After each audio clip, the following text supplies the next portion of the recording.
रीट परीक्षा के लिए जो कि 27 फरवरी को 2 पारी में और 28 फरवरी को 1 पारी में आयोजित होने जा रही है। उसके लिए सभी 41 जिलों में 1731 परीक्षा केंद्र बनाए गए हैं। परीक्षार्थियों के प्रवेश पत्र 20 फरवरी को जारी कर दिए गए हैं और परीक्षार्थियों ने उनको अपलोड भी करके और अपना सारा विवरण उसमें देख लिया है। कुछ परीक्षार्थियों ने फॉर्म भरते समय गलतियां कर दी थी और उन गलतियों को सुधारने के लिए माध्यमिक शिक्षा बोर्ड ने उनको 3 दिन का समय आवेदन की अंतिम तिथि निकलने के पश्चात भी दिया था कि उसमें वो अपना सुधार कर लें। जिन्होंने अपना चालान जमा करा दिया था लेकिन फॉर्म सबमिट नहीं कर पाए थे, उनको भी 3 दिन का अवसर दिया था कि वो अपने फॉर्म को सबमिट कर सकते हैं यदि उनका सबमिट होने से रह गया हो। और जिनकी फॉर्म भरते समय कुछ त्रुटियां रह गई थी, उन त्रुटियों को सुधारने का भी उन्हें अवसर दिया गया था। उस अवसर के देने के पश्चात भी कुछ ऐसे प्रकरण आए हैं जिनमें परीक्षार्थियों ने ये कहा है कि उनके जेंडर में गलती रह गई है परीक्षा फॉर्म भरते समय। रीट परीक्षा के लिए जो कि 27 फरवरी को 2 पारी में और 28 फरवरी को 1 पारी में आयोजित होने जा रही है। उसके लिए सभी 41 जिलों में 1731 परीक्षा केंद्र बनाए गए हैं।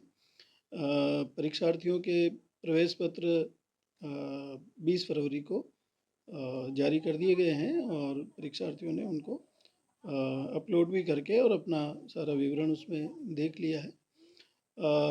कुछ परीक्षार्थियों ने फॉर्म भरते समय गलतियां कर दी थी और उन गलतियों को सुधारने के लिए माध्यमिक शिक्षा बोर्ड ने उनको 3 दिन का समय आवेदन की अंतिम तिथि निकलने के पश्चात भी दिया था कि उसमें वो अपना सुधार कर लें।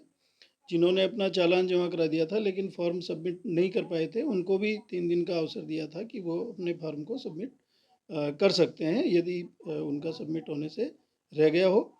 और जिनकी फॉर्म भरते समय कुछ त्रुटियां रह गई थी, उन त्रुटियों को सुधारने का भी उन्हें अवसर दिया गया था। उस अवसर के देने के पश्चात भी कुछ ऐसे प्रकरण आए हैं जिनमें परीक्षार्थियों ने ये कहा है कि उनके जेंडर में गलती रह गई है परीक्षा फॉर्म भरते समय, या उनकी डेट ऑफ बर्थ में गलती रह गई है, या उनके नाम में उनके माता के नाम पिता के नाम किसी में त्रुटि रह गई है। तो ऐसे परीक्षार्थियों को बोर्ड की तरफ से ये कहा गया है कि वे अपना प्रार्थना पत्र और संबंधित दस्तावेज बोर्ड की जो रीट की मेल आईडी जारी की गई है उस मेल आईडी पर भेज दें, जिसे परीक्षा के बाद में उसका सुधार किया जा सके और उनके प्रमाण पत्र में सही प्रविष्टियां आ सके। यदि परीक्षार्थी परीक्षा से पहले इस प्रकार का विवरण नहीं भेजेंगे तो उन्हें परीक्षा के बाद में किसी प्रकार का सुधार किया जाना संभव नहीं होगा। इस बात से सभी परीक्षार्थियों को अवगत करा दिया है। कुछ परीक्षार्थी ऐसे आए हैं जिन्होंने ये कहा है कि हम फॉर्म सबमिट नहीं कर पाए, इसलिए हमारा प्रवेश पत्र डाउनलोड नहीं हो पा रहा है। तो इस संबंध में माध्यमिक शिक्षा बोर्ड की ओर से कुछ किया जाना संभव नहीं है, और इसलिए संभव नहीं है कि ऐसे परीक्षार्थियों का आवेदन पत्र बोर्ड को प्राप्त ही नहीं हुआ है। तो जब रीट परीक्षा के लिए किसी का आवेदन पत्र प्राप्त नहीं हुआ हो तो ऐसे परीक्षार्थियों को परीक्षा में बिठाया जाना संभव नहीं है।